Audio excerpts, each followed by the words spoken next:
celebrating 15 years of Young Turks. Hello and welcome. You're watching Young Turks, India's longest running show on entrepreneurship. This is Young Turks Travel Diary Special and you're watching Chapter Israel 2016.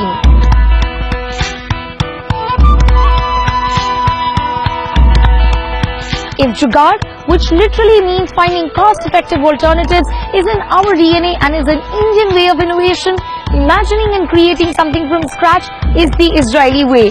On Young Turks, we find out what makes them the way they are and take some chutzpah lessons from Israeli startups.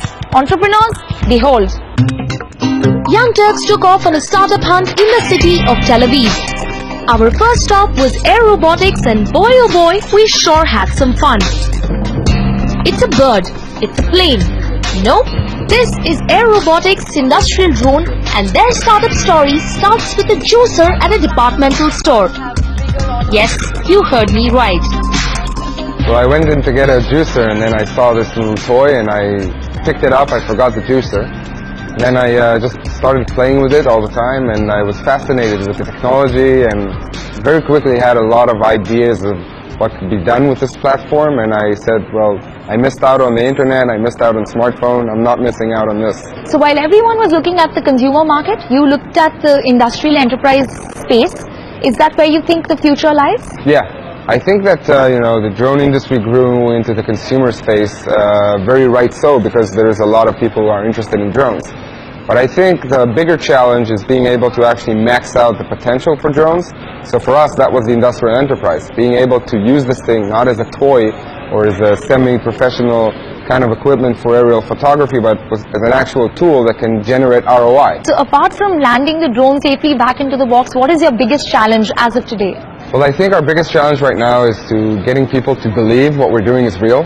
It's not just software, it's not just hardware, it's very complicated, it's very cutting edge, and to be able to explain to clients who can't come here what we really have here is very challenging. So despite being an Israeli startup and having such a thriving ecosystem, you had to reach out to the Valley for investment.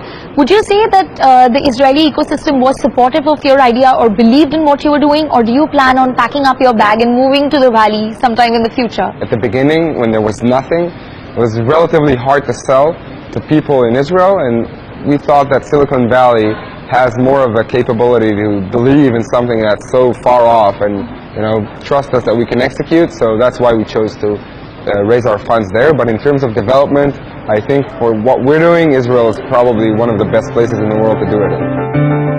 And that is a real sentiment amongst entrepreneurs in the startup nation. Time to move on from one element to the other, from air to water. My name is Ari Kochavi. I'm the founder and co-CEO of Watergen from Israel. Watergen produces water out of air. When I was young, I was a commander in the Israeli Special Forces. And the need for water is something that I know from my feet. It's very heavy to carry, you need trucks, you need all the logistic. And I thought, even when I was young, that it should be a better way to do that. We develop and sell products for military. And what we did in the last years is to take the technology that we have, to upgrade it, and to adjust it to civilian application.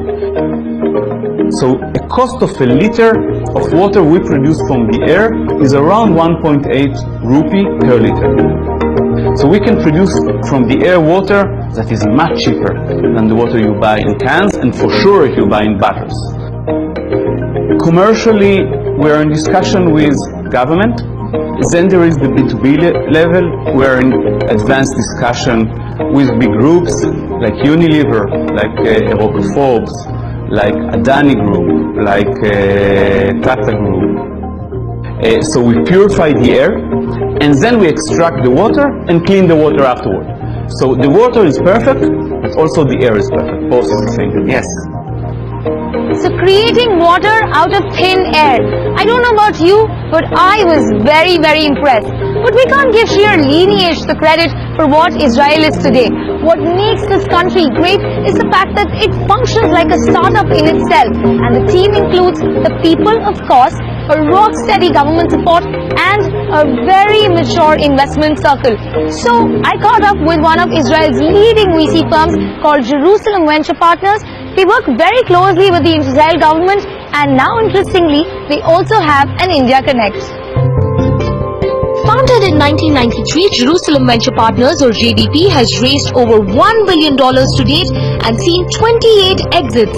I caught up with Fiona Darmon, COO and partner of JVP, to deep dive into the Israeli investor circle. Give us, an update on what are the kind of companies that JVP usually invests in.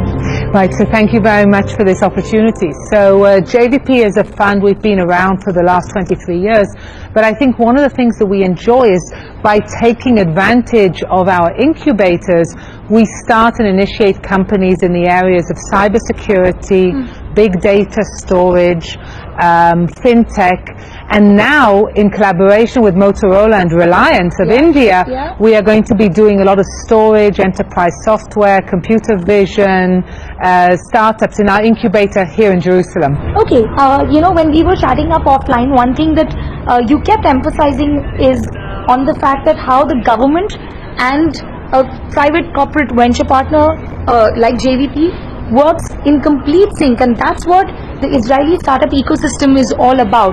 Exactly. So, well, over the last 20 such years, the government has been tremendously innovative in finding ways to create a public-private partnership which is not fully dependent on the government. The government is more of a facilitator, a driver, rather than, being involved in the decision making. It's more about pushing the machine and making sure it's constantly moving.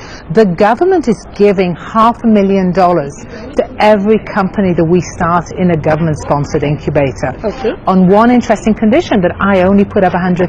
So they are taking the risk, they are incentivizing us to start the companies.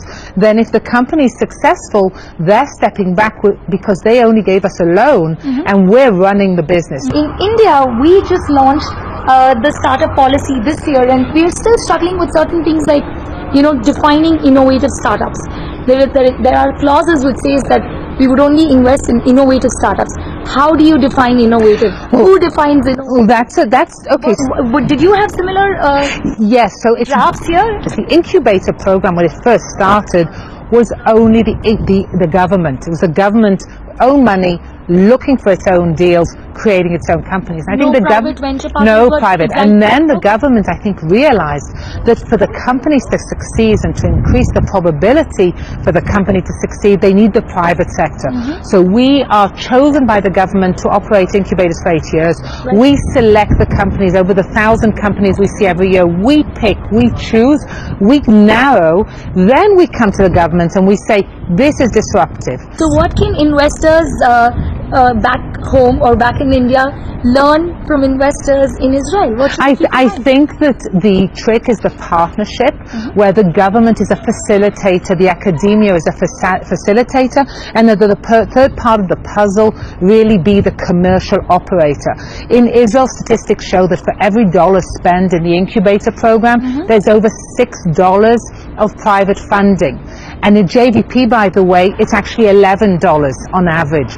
So that is a model of success, is how much your money is being put to draw in foreign funding, and on top of that, the success ratio of exits.